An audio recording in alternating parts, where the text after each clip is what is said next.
Everyone, again, this is your Executive Director, Makua. So I would like to share today's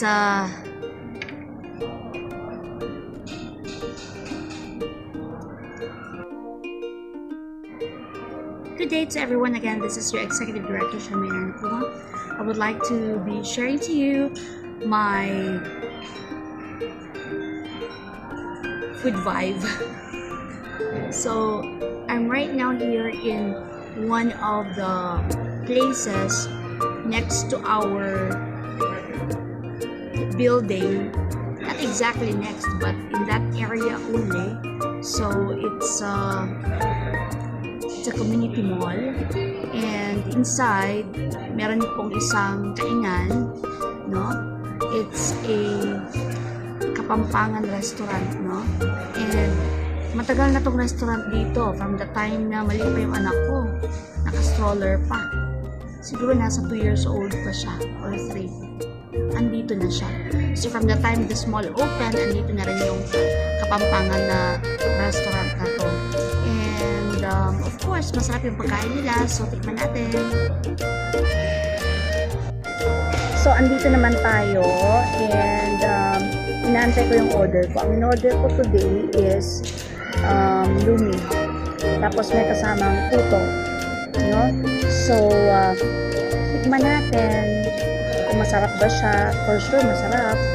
And then yun ang maganda dito sa pamumuhay namin dito sa Kitang Silangan, kasi sa sobrang dami ng mga Filipino dito, marami na rin mga business na nag-open, especially Filipino restaurants.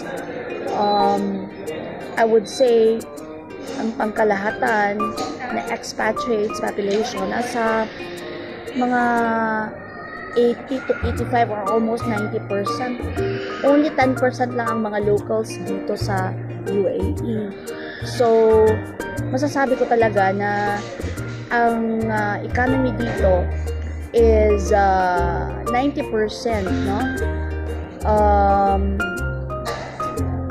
Nag-exist dahil sa mga SMEs or mga expat residents na nagtayo ng business dito sa Dubai, no?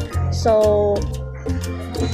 hindi mabubuhay ang Middle East in general kung walang mga ibang expatriates na magtatrabaho for their businesses, especially yung may relation sa customer service. Kaya napaka-importante talaga ang role ng mga expatriates sa Middle East, especially mga Pinoy. Apply? Oh.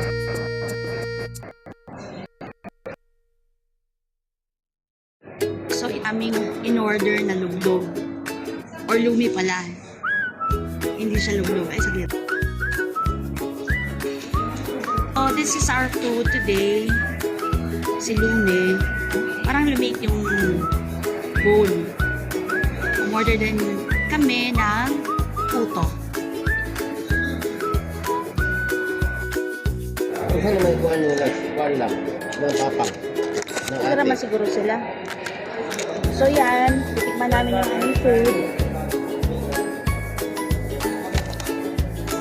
Mag-zoom tayo siguro later.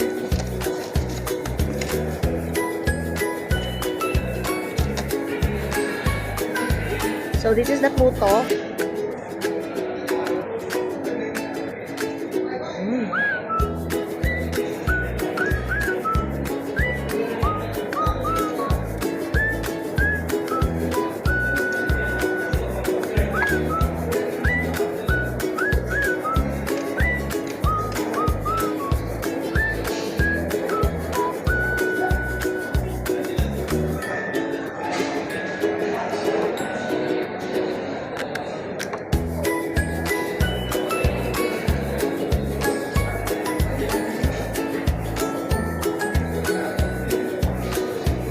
Good.